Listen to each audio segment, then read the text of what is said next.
I did it! Welcome to the Church of Spencetology podcast, with your host Spence, who only learned to read thanks to Cuban strongman Fidel Castro. Thanks, Fidel. Yeah, but he only taught me Spanish curse words. Son of a bitch, Fidel. Episode 33. Hi, my name is Spence, former co-host on 98.5 KLUC's morning show, and now doing a podcast. Yay! It's episode 33. I'll tell you what's coming up in just a second, but... Unemployment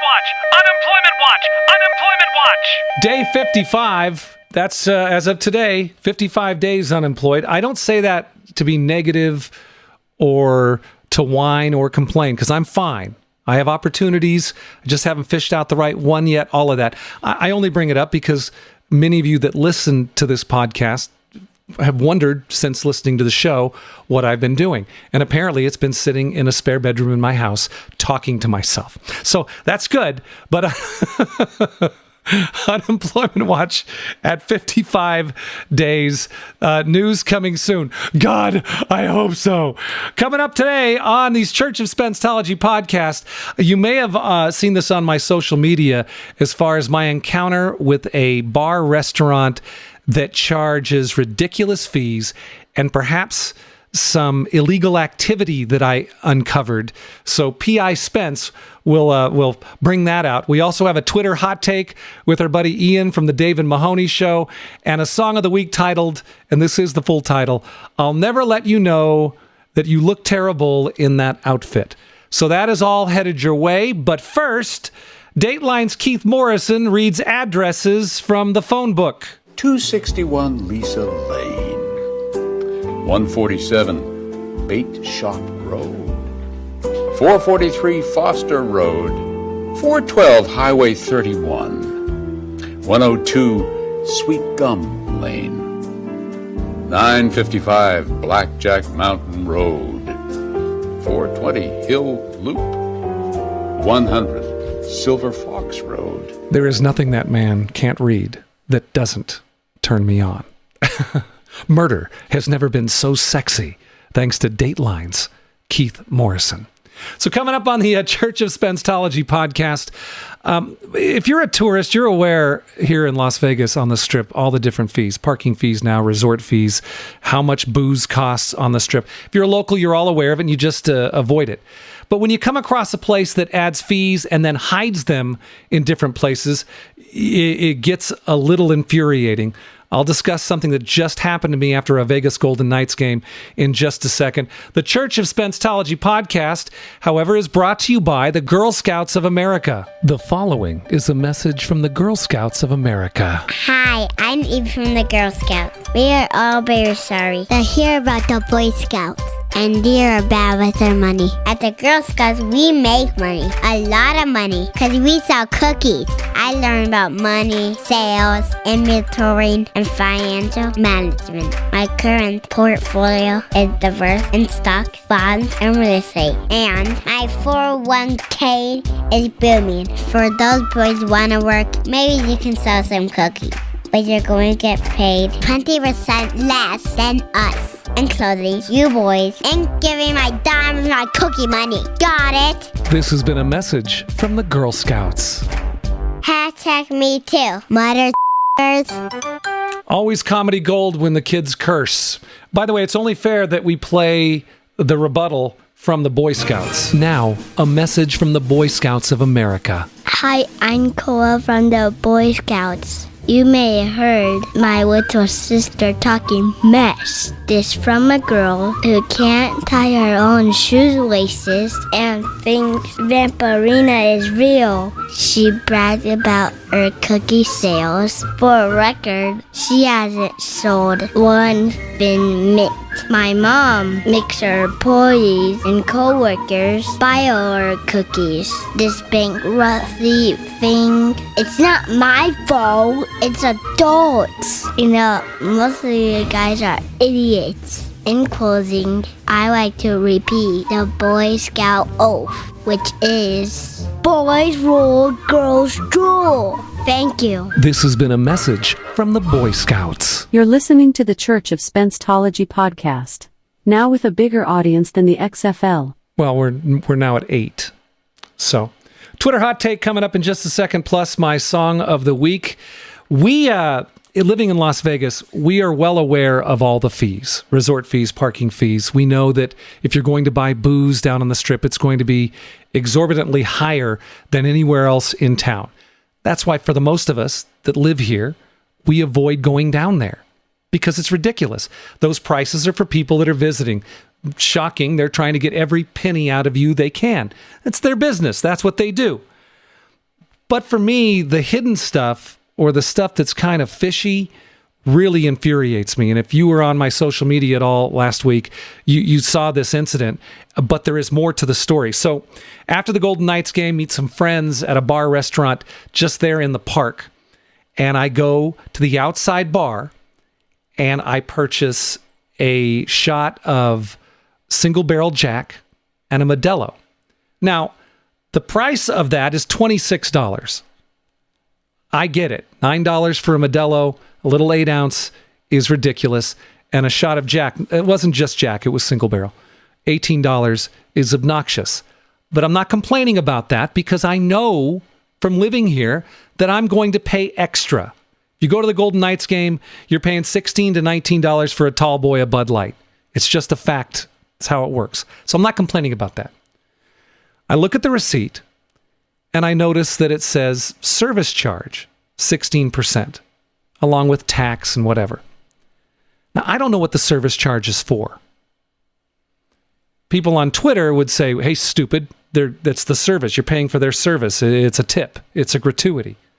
Well, I don't know that's the case. It doesn't say gratuity. It says service charge. So being a person that lives in Vegas, we tip. That is part of the deal if you're a Las Vegan. You have to tip. And 20% is pretty standard. You want to tip less and you're from out of town, go for it, whatever. But if you live here, everybody that a lot of people that you know, they live off of their tips. And it's important. If you get really crappy service, obviously you don't tip as much. But the fact is, the lifeline for servers and people all over the Strip is the tip. So I leave a really good tip. I leave a $6 tip. It's a 20% tip, more than that actually, because I don't know. But I asked the bartender. I'm like, "What is this service charge? This is bullshit," you know. And the bartender shockingly shrugs his shoulders, but he knows. Okay, so I continue to sip on my expensive single barrel Jack, but I'm getting more mad as the night goes on. And after a few minutes, I just go inside and I pull a Karen. I pull a Karen moment. I ask for the manager because I want to know what the service charge is for. So I get this guy. I asked him, and I go, I'm ticked off. This is ridiculous. And he says a lot of the time, the guys out there at the bar after the hockey games, they get stiffed.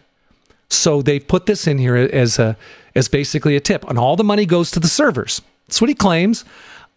At the time, I don't necessarily believe that. I always kind of side on the company or the corporation screwing the little guys. So I figure, no, they're taking their cut. But apparently, according to this manager, it goes to the server. Now, understand, with my additional tip, I've now tipped this server for a beer and a shot of whiskey 36%. Yeah, like $10, $11. Which is nice, but I ain't a Rockefeller, and if you listened earlier to this podcast, I am unemployed. What am I, nuts? I know, and you're going to say, well, then don't buy an $18 shot. Yeah, pound sand. I get it. It's not the point. So I'm at 36%. I'm furious. So I take the receipt, and I post it on my Twitter and my Instagram, and it blows up to the point where a manager for this restaurant actually hits me up in my DMs to explain. You're not going to believe this, by the way. What was interesting about the comments on Twitter, first of all, I took shots for buying the expensive Modelo. I took shots for tipping when I should have known the service charge was the tip, which, by the way, not everybody knows that. I was pissed about the bartender, too. That bartender knew. He knew exactly what the service charge was for, and he acted like he didn't, so he'd make more money. And he did. It worked. One person pointed out, though, he goes, the real issue with this receipt isn't the service charge or your tip or the expense of the liquor. He writes, what about the tax? Why are you being paid? Why are you paying 13% tax? And I'm like, why am I? It makes no sense. Sales tax is 8 point blah, blah, blah in Nevada. There's a 13% room tax, but I'm not buying a room. I'm buying drinks. So in addition to the tax question, another person in my Twitter feed responds, well, you got off lucky. At that particular bar and restaurant, the service charge used to be 22%. You only paid 16%. You saved 6% right there. So I'm confused. So I send a receipt regarding the tax because I looked everywhere to see why it would be 13%. I send the receipt to the Nevada Department of Taxation's Twitter site, okay, their Twitter handle. And shocking, nobody minds the Twitter at the Nevada Department of Taxation. Yeah. So no response to this day, to this minute, to this second. They haven't even said a thing. Even though this business has possibly been defrauding people for some time. So the manager who's been reaching out via my DM explains it. And apparently this place had a 5% DJ fee. And she sent me a picture. I'll send it to you. I have it on my Instagram. They have a sign up on the wall that says 5% service fee goes to pay for the DJ. Apparently, as this person told me, the 22% customer service charge they used to have on their receipts was a little heavy-handed to some people. I know, right? People thought that was ridiculous. So, this bar restaurant in the park down from T-Mobile took the 5% DJ fee and lumped it into the tax. I don't know tax law, but that cannot be legal. Now, there's a 1% difference, which the manager on my DM said, well, you know, we did save the customer 1%. So actually, the service charge was 21% to cover the servers getting stiffed and the DJ. By the way, I was outside. I wasn't even inside to enjoy said DJ that I paid for. But the 5% DJ fee wasn't in the 16% service charge fee. It was dumped into the tax, which made it 13%. This is the kind of shit that kills Las Vegas. And I really do hope that the Nevada Department of Taxation hires somebody to handle their Twitter. But I hope they throw the book at him. And I don't want to hear it was an honest mistake. In my DM, the person says, our POS system, whatever that puts out the receipts, won't allow me to split it. Well, it allowed you to add another 5% to the tax. So, I'll be clear on this. I got my money back. I demanded my money back. I am going to call the Nevada Department of I know this is very Karen. I get it. But it pisses me off. I can't stand. I don't mind paying for what I have to pay for. I don't mind paying extra money on the strip for drinks. It sucks, but I get it. But when you try to sneak shit past me on a receipt and your employees all don't seem to know, that is crap. And be thankful that the 8 people that listen to this podcast don't know the name of your restaurant. Okay? So more to come on that, and I'll give you details on what, if anything, the Nevada Department of Taxation says. But they should be fined, right? How long were they defrauding customers in thinking that they were paying a tax and not a service fee? And a service charge that's obnoxious to begin with. Just be aware. I think that's the lesson here. Be aware, especially if you're down on the strip. Check your receipt. Watch out for service charges. Make sure the tax is right. Make sure they're not doing a convenience fee. There's all kinds of sneaky shit they're pulling right now that you, if you're not paying attention, they'll screw you. And I've been told you can demand that they remove stuff from it. I don't know. I didn't try that, but I did get my money back. So I feel pretty good about that. Song of the week coming up in just a moment. Next, a Twitter hot take with our boy Ian. He's unemployed, and he's watched every damn thing Netflix has to offer. Welcome to the Church of Spencetology podcast. Here's your house. No, Alexa, it's here's your host. Here's your host, Spence. Thank you, Alexa. Would you like to say hi to Ian? Hello, Ian. Rumor has it you're hung like a moose. Oh, thank you so much, Alexa. It's great to see you. How's the family? Mind your business. Clown. Ian, of course, is the executive producer of the Dave and Mahoney Show on X1075 in Las Vegas. He joins us for a little game we call Twitter Hot Take. Twitter Hot Take! Hot Take! Oh, it's so nice to be back. I was going to say, you're the only one that ever does this, and that's accurate because this is the second time. And I practice that all the time. I think a little bit later I'm going to do a Twitter Hot Take. We'll make a song out of the whole thing. Yes. So what we do is I curate 3 of the finest tweets from the past week or so, and then we read them to you and discuss. A tweak and review, if I may. So thank you, Ian, for joining us on the Church of Spencetology podcast and a Twitter Hot Take. Twitter Hot Take. Okay. The first, we'll get a little thought-provoking, okay? Let's think. This is from at Nadershot. He writes, Cheez-Its are the lowest tier snack in the world. Definitely. Just a step above that, Bugles. Bugles? I go a little fancier. And Bugles are a little bit more interactive. Bugle, they took time to go, okay, when we created Bugles, we want them to be different than the standard snack shape, which at the time of the 50s or whatever, they only had 3 shapes. They had triangles, they had squares, and they had circles. That's all they had. And animals. The crackers. Yeah, that's true. Variety. Animals. Sorry. So they go, we got to do something fancy. Bugles, while funny in saying the word bugle, not basic snack food. Saltine. Ooh, I will take a saltine over a Cheez-It any day. I'm just angry at Cheez-Its now, first and foremost. The name, Cheez-It? What exactly are you Cheez-It? It was back in the day. It's the same reason, and I've talked about this many times, that you ever seen Nebraska's football helmet? Of course. Okay, it's a white helmet, and it has a red block N on it. I'm not saying that there wasn't any creativity back in the day, but certainly they could have put more thought into it than that. And that's how things like Cheez-Its came about, because they just didn't have anything better to come up with. Hey, John, what do you think?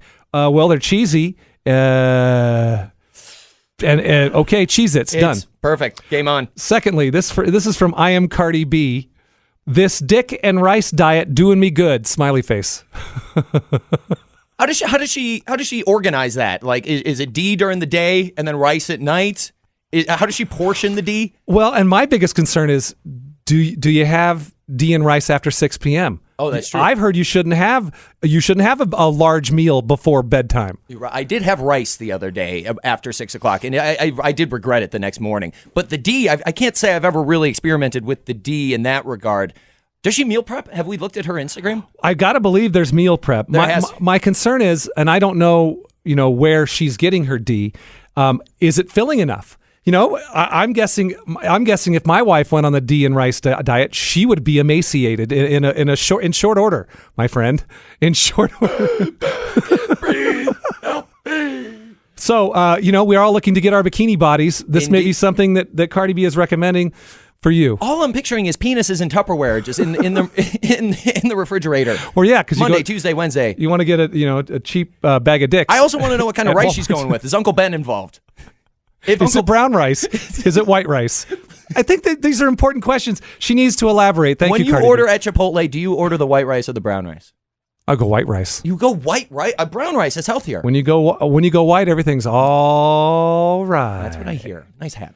Okay, finally, this is from Higher Melm Funny at Higher Melm Funny. This is a Twitter hot take. Twitter hot take. Well, James Brown. This is good. I don't know what we can comment on, but it's good. Okay. At Higher Melm Funny writes, Baby Yoda implies the existence of a sporty Yoda, scary Yoda, ginger Yoda, and posh Yoda.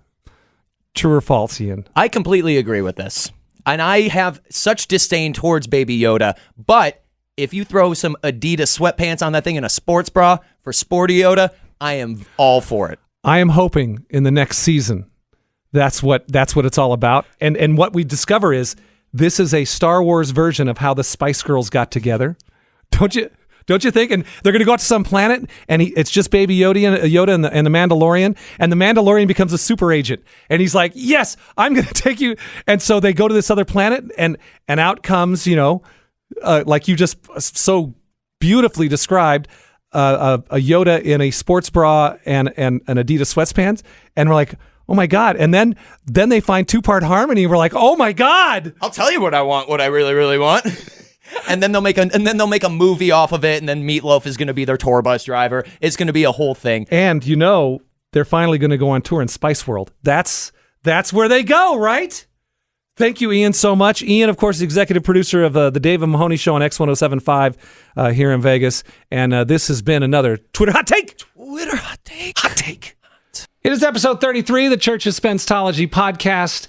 And thank you so much for listening. We do have a song of the week. Actually, our boy Ian came up with the idea. He wanted to do a Third Eye Blind parody and kept saying, I'm going to send you the lyrics, and then never did. So I'm like, I'll write a version. And it's the trap that guys get into when they ask you if they looked good in that outfit, and you're never going to tell them they look terrible in that outfit. So here's the song telling the story. I'll never let you know that you look terrible in that outfit. I'll never say, hey baby, that looks like shit. You must think I'm dumb that I'd share my opinion on that stuff. And never will I say, hey, how about a size up?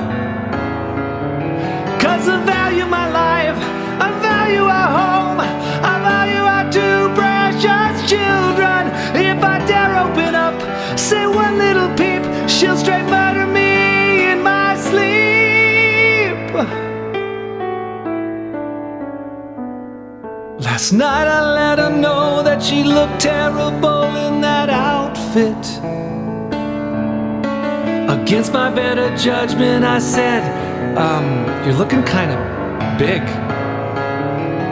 Her face lost its smile, she glared at me a while, said thanks for the truth. Went to bed, felt like we had a real breakthrough.